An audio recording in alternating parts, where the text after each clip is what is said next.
Welcome back to ITB Berlin Now 2021. It's a pleasure to have you back. So thanks again for joining us this afternoon, Central European time. A good afternoon also to our colleagues in Africa. Good evening to our colleagues in Asia and down under. And a very early morning to North America and South America. Thanks for joining us for ITB Berlin. We do miss you here in Berlin and we hope to see you soon. Nevertheless, we created this digital platform together and to get inspired from each other together. With different topics. So we started into our day, the first day of ITB Berlin Now 2021 at the TTA Forum, Technology Tours Activities. We're going to head into a wrap-up later in a few moments, but I just wanted to give you a glimpse what we had. So we also focused on these new, young, fresh ideas at Startup Now. And of course now we are in the middle of the responsible tourism track. We already discussed about very visionary, female, strong tourism leaders building up the tourism sector, also of course following along the Sustainable Development Goals. And we had several awards going on, so a lot of female voices for important topics. Nevertheless, we're going to continue at the responsible tourism track. Thanks again for watching and of course for joining the discussions in Slido, but also of course on the digital platform and in the cafes. Nevertheless, stay tuned. Now it's coming up another session with Rika Jean-François. So Rika again, who's with you now?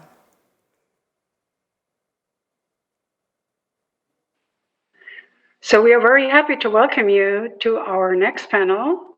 It will be the last one for today, but a very important one because it's close to my heart. It's Indigenous Tourism and Sustainability, Sustainable Authentic Indigenous Experiences in Times of Crisis. So I want to introduce you to our panelists. First of all, we have Darren Capewell from Australia, from Western Australia. He's a former Australian rules football player, and he started his own incoming touring business in 2004. And he's sharing the history of his ancestors and the respect for nature with visitors ever since. So his business is called Wulagura Nyinda Iku Cultural Adventures. Hello, Darren. Second is Beverly O'Neill. She's the founder and owner of a marketing consulting firm called Designing Nations, but also founder of the Aboriginal Tourism Association of British Columbia in 1997. She has been actively working and supporting Indigenous communities since many years. And she's also a marathon runner and she's a comedian. And she's a citizen of Ktunaxa Nation, a member of Calm First Nation. I hope I pronounced it quite well. Hello, Beverly. Then Ben Sherman. He's already a legend. Everybody knows him. He's the elected chairman of WINTER, the World Indigenous Tourism Alliance. And yeah, he was one of the founders of WINTER, actually. And he also mastered degree in business management, but he has been working ever since for Indigenous communities. He's also founder of the Native Tourism Alliance, the first people found, American Indian Alaska Tourism Association. So he's really a nation leader in American Indian tourism development. So we are very happy to have him here. Hello, Ben. And last not least, it's Gopinath Parayel, who is the president and founder of the Blue Yonder, an award-winning incoming company in Kerala in South India. He's also a partner, responsible tourism partner of ITB since many years. And Gopinath has studied disaster management, had been living in the UK for some time as a consultant. But out of his passion for the dying river of his home region, he founded the Nila Foundation, that's the name of the river, and the Blue Yonder in 2003 already. And ever since, he has kind of kicked off the responsible tourism movement. And I think he has influenced all of us very positively. Hello, Gopi. So now we will start our session with Darren Capewell, as our conversation had to be pre-recorded because of the big time difference. So he cannot join the discussion, but I asked him some questions before, so it will be very interesting to listen to him. He's from Western Australia, as I said, from Shark Bay, And now we should see the little video.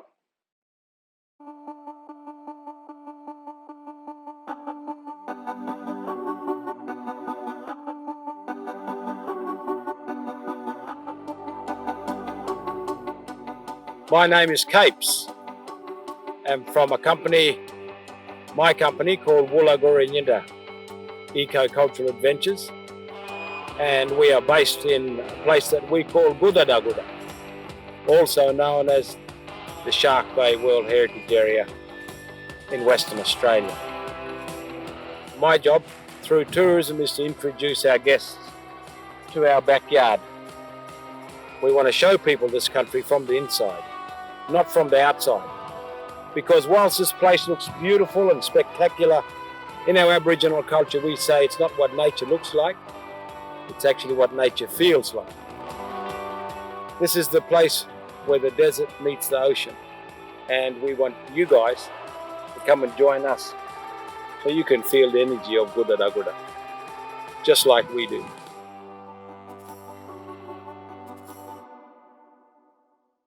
So that was a very interesting video, and I think it really explained everything already you're doing. So I'm very happy to talk today to Darren Capewell. So Capes, it's wonderful that you're here with us from down under, as we say. You're in the most western part of Australia, and you had been living in the big city, I heard, for a long time, and then 20 years ago, or is it more, you decided to go back to country and to do your own business. And you have been doing this ever since very successfully. So I just wanted to ask you, why do you think that it's important, especially also for Indigenous Australians, to get involved, to have a say in tourism? And if so, why is it? Very good, very good. Yes, I did live in Perth for a couple of years, not a long time. When my son was born, he's now 22. When he was born, I made a conscious decision that I'd want to bring him back home where I grew up so he can, grow up here in Gudadaguda in Shark Bay. So I came back home in 2000, and like most of us Aboriginal people from this area, it's not a matter of if we come back, it's just a matter of when we come back. And that's because this is our spiritual homeland, and it sustains us spiritually, culturally, emotionally, physically, mentally. And I started work in my own business. I've never been involved in business. I'm very passionate about my Aboriginal culture and very passionate about the environment. In regard to what people refer to as tourism, my job isn't tourism. My job is looking after Shark Bay or Gudadaguda, our culture, language, and the environment. Tourism is a vehicle that allows me to be on my country for me to be able to do that. So tourism is a vehicle that allows me to be able to be on country and to look after country pretty much. My business is called Woolagurinyinda. In our local Aboriginal language, it means come this way you. I wanted to do something to introduce people to country through culture, culture, I would say. Would you even say that tourism is a tool to better preserve and respect nature and to Aboriginal original culture? Do you see tourism as a tool for that? Yeah, absolutely. Certainly from an Aboriginal cultural perspective. As you know, tourism's a big industry. So it depends on what part of tourism. But from my own experience and Aboriginal people, we don't go in. Tourism it's our lifestyle. So tourism is a word that describes what we do, being on country, being involved in nature. And it allows us to be able to do that on our home country, to be able to do that. And, we can look after country because we're out on country, looking after cultural sites. keeping our languages alive. So yes, absolutely.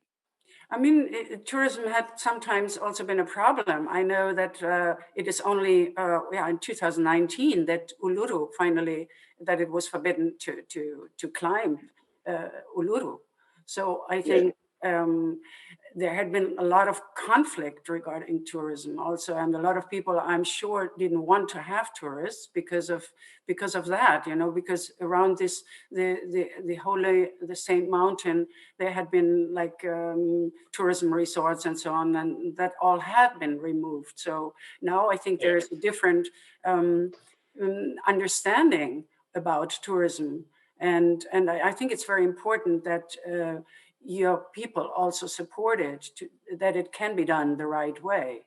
So do you think you are in a way a role model for other indigenous people in your country to start their own business and to be to be ready to have a say and to get engaged rather than giving it to other people?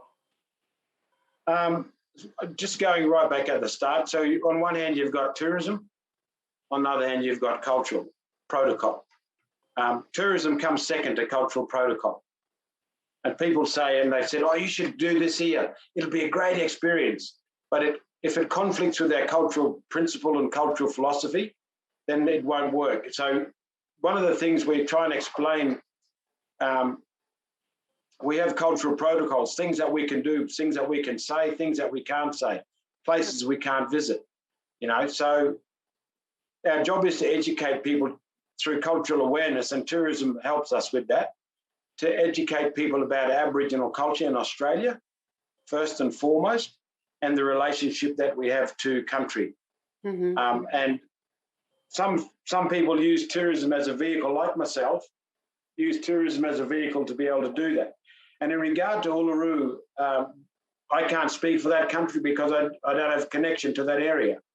However, it's been a long time. I know a lot of people from that way, and for a long time, it doesn't make them feel good when, you know, people are not respecting a very significant cultural site. And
how do you make sure that they follow the right path? Thank you, Rika. As is customary, I would first like to acknowledge and pay tribute to the descendants of the ancient indigenous tribes who roam the forest, mountains, and waterways of what we call Germany today. Thank you. I will say that the inglorious history of conquest that you referred to includes murder, slavery, displacement, and genocide. The effects of these assaults on our indigenous people continues to this day as we work to rebuild our communities, our cultures, economies, and our self-sufficiency. So Winta is using the vehicle of tourism to help regain the well-being of indigenous populations. However, we face many barriers to our full participation in the tourism industry. Issues of exclusion and racism still exist in many locations around the world. So we seek to overcome those issues by demonstrating the benefits of adopting good practices by the travel and tourism industry. We encourage indigenous communities and entrepreneurs to create tour businesses that are attractive and competitive and authentic. We are working with United Nations World Travel Organization to develop projects that would help the empowerment of women through leadership, business skills, development, and marketing. Published good practices and indigenous rights guides exist throughout the world for all participants in the industry, intended for use by governments, tour operators, tour destinations, travel agencies, academia. Major world organizations such as the United Nations, the Organization of American States, the UN World Tourism Organization, others each have their own versions of these standards. And yes, we have some instances of non-authentic representations of our indigenous cultural expressions. These are created by non-indigenous tour business operators who lack knowledge of authentic practices and instead present to the public what they think the public wants. By eliminating the non-authentic and fake presentations, we benefit both the traveling public and indigenous communities. Every day, we battle the problem of non-indigenous copying of authentic handmade products. Indigenous women are cheated of fair trade and income for their art and handiwork by mass-produced and cheaper fake products. Rika? Yeah, Ben, I think this is a very important aspect that you mentioned, because as this is happening all over the world, and I know also in Australia, it's a big, big issue. There are so many complaints about it, but maybe we should really pick that up and organize an extra session next year about that, because that really demands to be talked about. Yeah. So let's talk a little bit about the crisis, the current crisis we are in, unfortunately, the pandemic. All tourism businesses have been affected, and this includes, of course, indigenous tourism businesses as well. When I talked to Capes before, I didn't have the time to dive deeper, unfortunately, and to learn how he actually managed to get through the crisis. But I want to ask you, so especially indigenous people, if I may say so, have shown resilience for centuries. I mean, there was no other choice, actually. And so it has become part of the heritage. And I remember Beverly just told me once, she said, there's a long line of survivors. Yeah, so resilience. I want to ask Gopi, because Gopi has studied crisis management. So, and he has been working with the communities living at this River Nila we were talking about since many years. So Gopi, would you say, is that right? Is traditional wisdom and knowledge sometimes nearly forgotten and buried due to colonial past and paternalism? To stay resilient, indigenous people would need to return to their values? Gopi? Well, Rika, it's actually very easy to put everything on the colonial powers. My experience is also that equal amount or probably even more damages has been done by our own people post-independence in a country like India. Like if you just look at the indigenous communities who were thrown out of the forests in the name of preserving the forest resources, we got it all wrong. So yes, so colonial powers had done a lot of damages, but our own people, soon after independence, we have done even more damages. Yeah, but when you look at that, if you talk about the indigenous knowledge of the communities, this is again very tricky scenario. Like it's always easy to put people in a box and expect them to live in certain way, because there's a lot of exotism in seeing an indigenous community living in the traditional way. But how can you actually push somebody in the name of exotism, in the name of being authentic, at the compromise of quality of life? So this is always a debate. And as a tour operator, I actually do not engage. My company, the Blue Yonder, never engages in a situation where we will not showcase an indigenous community as a tourism product. Never. Unless and otherwise the indigenous community has the power, has the agency to take care of that part. My job is only to be a facilitator, because the decision making has to come from the community, the knowledge sharing has to come from the community, because otherwise, as we see in many places, what happens is the indigenous community experiences will become exactly like as you see in a zoo. It's very disrespectful, and this is not something that as a responsible tourism operator, people like us should promote. Only when the community and you can together as the travel industry co-create the travel experiences, which is linked to the sustainable development of the area, that is where it would work. Do you have an example for that, Gopi? I think it's very interesting what you're saying. Well, we've been working on one project which has become one of the largest initiatives that we have ever got involved. This is not along the river Nila, but in another place where there is this wild rice that came from the mountain, from the Western Ghats, came down in a flood in 14th century. It settled on the banks of the rivers in 3 districts of Kerala.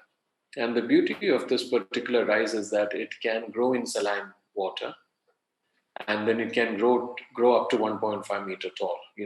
So whenever the flood comes in, this is the only variety of rice that sustains. But unfortunately, since it's a very labor intensive practice, so the cost is very high and the farmers hardly get enough money to sustain the business or sustain the agricultural practices. So what we did is we partnered with the local cooperatives, with the local communities there, and then we started working with the hospitality tourism sector, where we took care of the basic minimum selling price of the rice. So there is a minimum guarantee of price that they get. And as part of this process, what we did is we started working with the community in such a way that all the traditional knowledge is actually enhanced and reapplied as life skills. So the boats and kayaks and canoes are all utilized and repurposed as conservation tools, as tourism tools, which brings in monies, extra source of income. These are not alternative source of income, extra sources, supplementary source of income for the community. And then we train these people in such a way that they can also become first responders. These are inherent qualities and skills that they already have.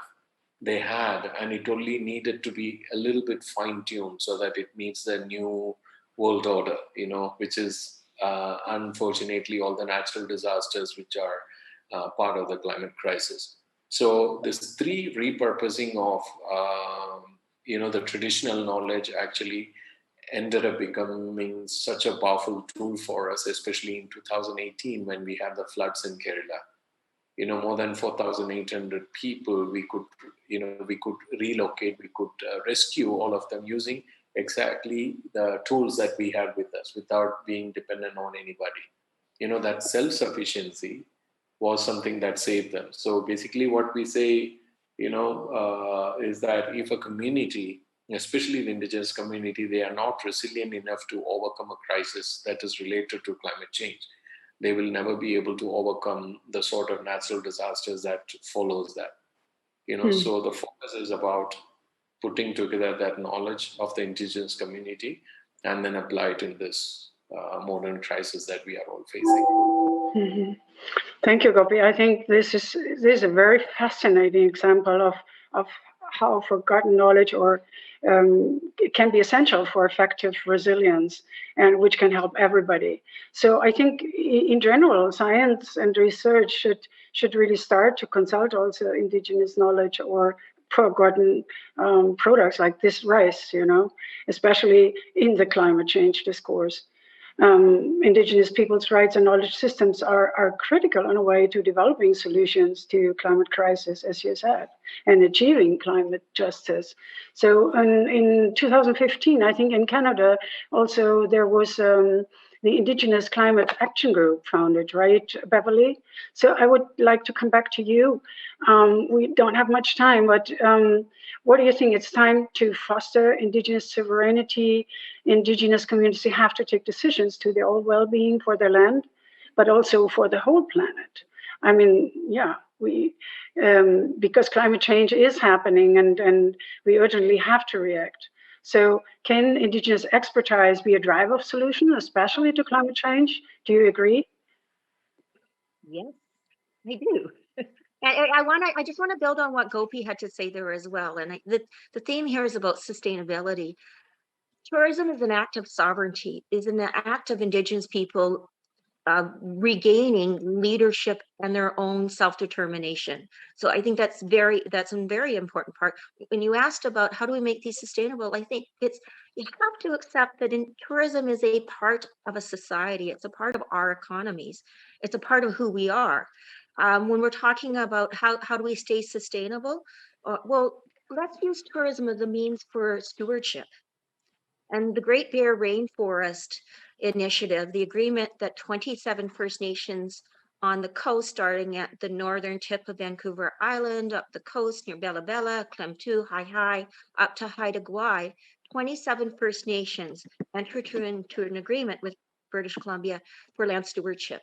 And tourism is a means for them to exercise their leadership of management of those resources, and it's also been a way for partnerships, so that when visitors go to that tourism region, they're able to go to an area where the First Nations are again in a leadership position, as they rightfully should be, in driving how that area is developed and how its resources are used and how people experience and enjoy the spirit there itself. So use tourism as a means to an end. It's an act of sovereignty. It can be stewardship.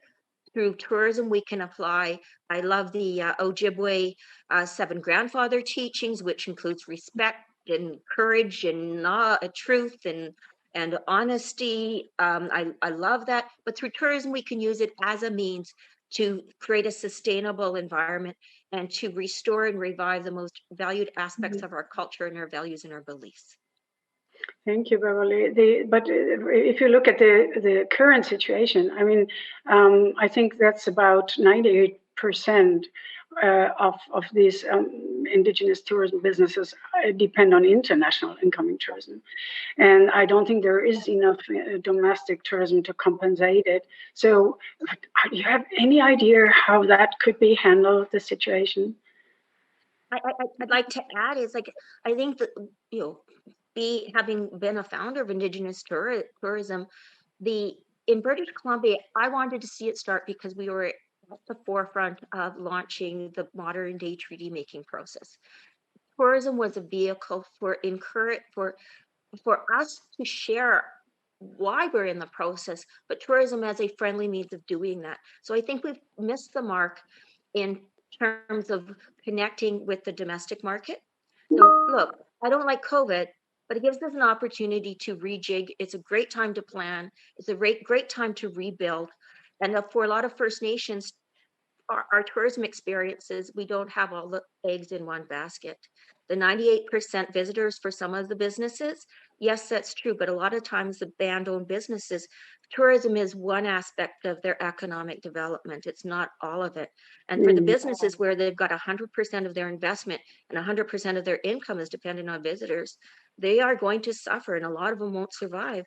But for a lot of the First Nations businesses, it hasn't been that, because it's not a job and it's not their sole source of income. It's a way of life, and that's what really makes a difference. It's a means to revival of who we are and a celebration of who we are, and a way for our elders to return to their role in our communities and our youth to get to know who they are for their own self-esteem. Thank you, Beverly. I think that was very, very important, because if you make tourism a monoculture, then you will be too vulnerable once again. So that doesn't work at all. Ben, just what do you think about all this? And how can communities build resilience and effectively manage crisis? What are your thoughts? Well, We don't have much time left, but I want to hear that. Indigenous societies have always shown the greatest resilience in the world. Our survival required resilience. However, in the face of these strange diseases, we have no protection, and so we suffer as others do in the world. However, keep in mind that Indigenous people live closer to nature, have always, and our people still use ancient knowledge and wisdom to continue this close relationship to Mother Earth. So my advice would be for the world to learn and practice Indigenous Earth wisdom, and also to pay our debts to the planet for the things that we have done to harm it. Thank you, Ben. And Gopi, last not least, what would be your advice for communities working in tourism? Not only regarding the pandemic, but regarding any crisis. As Beverly was mentioning, I would rephrase it in such a way that we can't put all eggs in one basket. And tourism cannot be a standalone product any longer.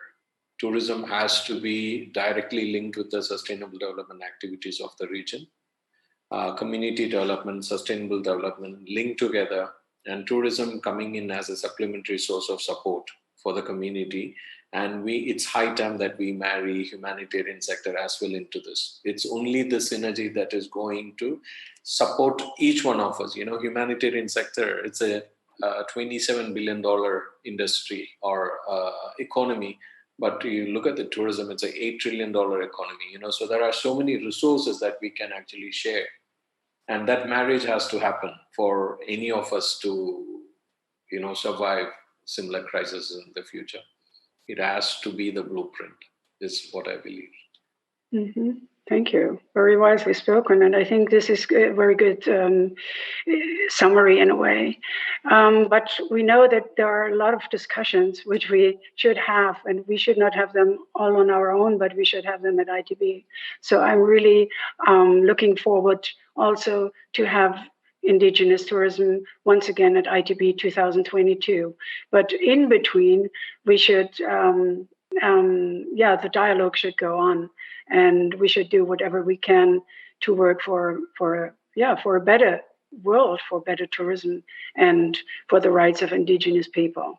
So thank you so much for being with us, and I really enjoyed to see each one of you, and a lot of kisses going out to Canada, to the US, to Australia, and to India. So bye-bye and thank you. Thank you, Rika.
Ladies and gentlemen, welcome back to Berlin. Welcome back at the ITB Berlin Now 2021. Greetings from Berlin to you, wherever you're watching us. Thanks for joining us. And of course, to all our audiences, a very warm welcome into our afternoon here in Europe. But of course, good evening to Asia and Down Under, and a good morning to you in North America and South America. It is as it used to be in the good old ITB days. We have packed days, but very inspiring days. So we're really following the spirit of ITB, just in a digital space, but nevertheless very interesting. And we are heading into our track of the TTA, the second part of the TTA. We've already started in the morning. Now we are coming into the second part of technology tours and activities. And if you can't stay longer because maybe you're in the middle of the night already, that's completely understandable. No rush. You can rewatch everything as video on demand until the end of May, but nevertheless, we would be thrilled to have you on board for the upcoming session, because Charlotte Lamb-Davis, that's going to be your track moderator, co-founder of Upright Approach. She will be again hosting the next session for you, and the session is also supported from the partner Arival. So thanks again to Arival to support the TTA Forum. Dear Charlotte, I hope you're well in London, and I hope every time zone will watch you now. You are absolutely lovely, and I am reveling in all this energy and love coming all the way from Berlin to London right now. Thank you, and it's lovely to see you again, Katie. Yes, so I hope, like me, you all felt very, very inspired from the program this morning. All of our panelists and keynote speakers really were on top form, I thought. We have touched on multi-day tours, sustainability, distribution, exploring locally, and we've heard from our first startup, My Cabin, in the recently launched ITB Berlin program called Startup Now.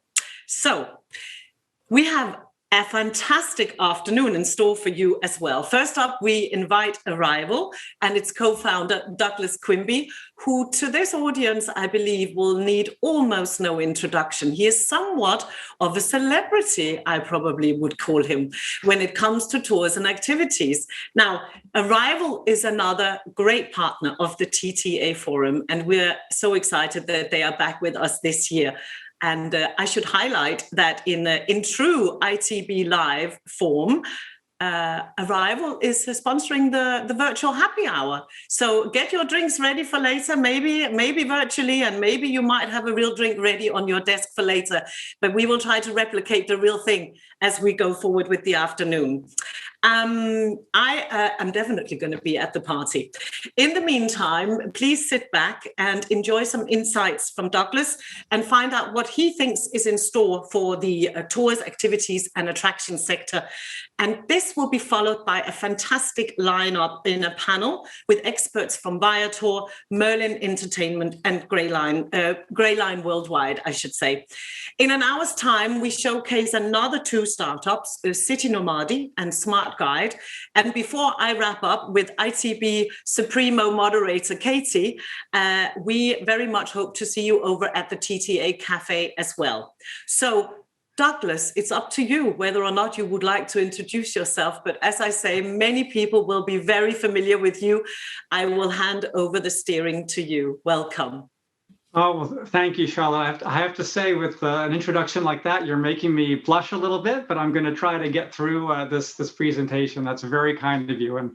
And really a big thanks to you, Charlotte, and the whole team at ITB, not just for inviting myself and Arival to participate, but really for giving so much attention and floor time at your event to a sector of travel and tourism that is, well, we believe one of the largest sectors, one of the most important. It's a driver of travel and tourism. It's really why people go there in the first place.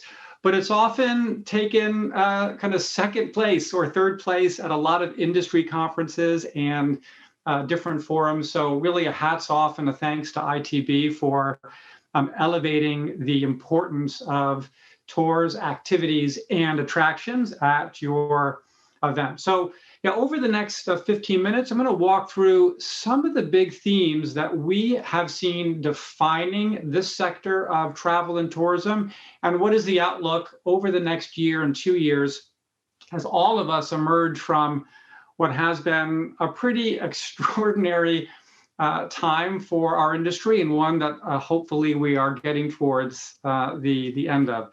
So first, just a little bit of background. So this sector, we call it the in-destination industry at Arival. This is a $254 billion sector as of 2019 when we sized the industry. And so this includes the entire universe of tours, activities, attractions, events, and experiences, basically all of the things that travelers do when they get there.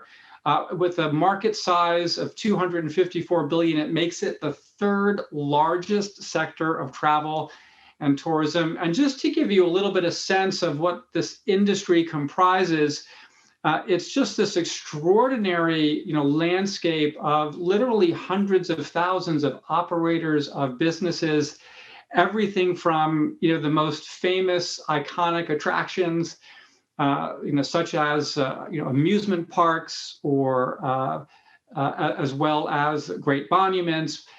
Also, very small operators, even individual tour guides running private experiences and tours. So it's an extraordinary diversity of entrepreneurs and businesses that comprise this third largest sector of travel and tourism. Now, this sector has also been one of the most dramatically affected by the lockdown, the restrictions of travel over the past year. And in fact, if we look at Asia Pacific, really to the beginning of 2020. So we at Arival have been tracking the impact of the pandemic on our industry and some of the changes that have taken place. We've been conducting regular surveys. I want to acknowledge all of our partners here who have helped us field this survey to make this research possible. So I'm going to walk through 5 things briefly that we think have been most important in defining this sector and are going to be very important as we all kind of emerge into this next wave of travel in 2021 and 2022. So first, just a little bit of background. The impact of the pandemic and what we've all experienced has actually been quite uneven for our industry. So the overall impact, of course, was quite profound, quite dramatic, as you can see here. So in effect, our industry contracted profoundly in 2020, representing less than a quarter of total sales from 2019. However, that impact was very unevenly felt across the industry. So, not surprisingly, we might all expect city markets really slumped. Also, indoor experiences, large group experiences really struggled a bit during this time and continue to. Whereas other types of experiences, outdoor experiences, adventure experiences, small group experiences, actually did quite well. Here's an example of a couple of different categories: boat rentals and kayak experiences, where demand actually began growing in 2020 over 2019 as a result. So the impact has been quite uneven across our industry. Another really important shift that, of course, has been talked about at ITB and over the course of this past year around all of our industry, not just within tours and activities, is a dramatic shift for obvious reasons to local and domestic tourism. And we've seen this very clearly with regard to tour, activity, and attraction providers. Overwhelmingly, about 90% of their business here, we're just looking at the US market, so US operators, 90% of their customers, in effect, coming from local or domestic markets. And we see a very similar or even more dramatic dynamic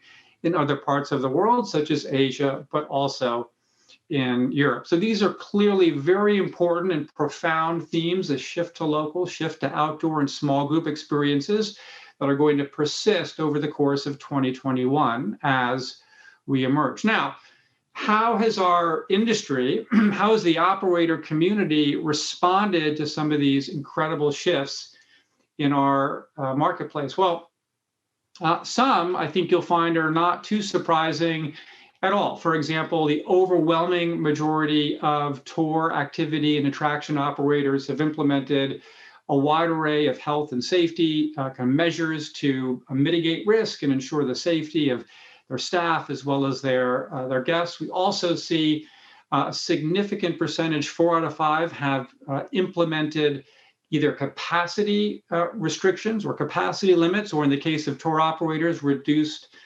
group sizes or shifted more towards private tours. So a lot of shifts there. Also, not surprising as well, these are just natural shifts in the face of very different dynamics around travel in 2020 and 2021. However, there have also been some interesting responses, some innovative responses within our industry that I want to highlight as well that stand out. So, for example, here is Maria Rasuli. She is the founder of Escape Bicycle Tours from Ottawa, Canada. So unable to run bicycle tours, so she began renting out her fleet of bicycles to locals who were a little bit less inclined to use public transport last year. And so she began doing long-term rentals to her customers. And this was a theme that we've seen among bike tour operators across much of North America. Another example is in the culinary tourism industry, in particular food tours. So food tour companies, food tours in general, one of the fastest growing segments within our industry, within tours and activities over the past decade. And this segment has been doubly affected by the pandemic, not only because of the fall in demand for tours, but also a lot of their restaurant partners have been severely impacted. We've seen a lot of tour companies, food tour companies, shift to food tours in a box or gift food box types of businesses. In one outstanding example, Teresa Nemitz of Milwaukee Food and City Tours has completely shifted to a food tour and gift box delivery business that has become quite extraordinary. And really her business has shifted from being a tourism business to being a gift box and really a delivery and logistics business. So some pretty interesting, innovative adaptations among the tourism industry. Now, I don't mean to make light of the difficulties that so many in our industry are having, but it's also important to highlight some of these extraordinary examples and some of the shifts that we're seeing as operators across our industry adapt to some of the very challenging realities that we have all faced over the past year. Now, another, and I think perhaps one of the most important shifts that is defining our industry this year is this incredible acceleration of technology adoption. So I want to just take a moment to give a little bit of context. Historically, tours, activities, and attractions has really trailed the rest of travel and tourism in terms of the adoption of technology, enabling their products to be online bookable, and also to give travelers a good reason to book online and in advance. So just as an example, as of 2019, tours and activities, just a small percentage of all business was booked online, as opposed to other portions of travel and tourism, as this chart shows, where well over half of flights and hotels and so forth are booked online.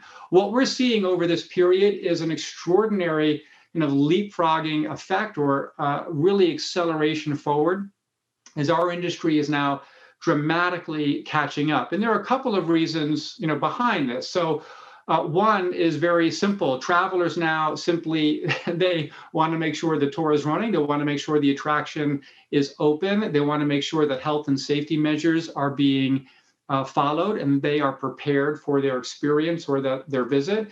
And then also we see in certain segments, especially in the world of attractions, as local authorities are implementing capacity limits, attractions now have to very much shift their model from a kind of open kind of ticket selling model to managing capacity. So things like requiring advanced booking online, implementing timed entry to manage the number of people and maintain social distancing requirements. So these are two very important shifts that are taking place and really forcing many in our industry to adapt very quickly, implement new systems, and get their customers to book online. Another interesting shift that we've seen over the past year as well. And I'm looking forward to exploring this with our panel shortly, is a bit of a shift from indirect or booking through online travel agencies to booking directly on the websites of tour and attraction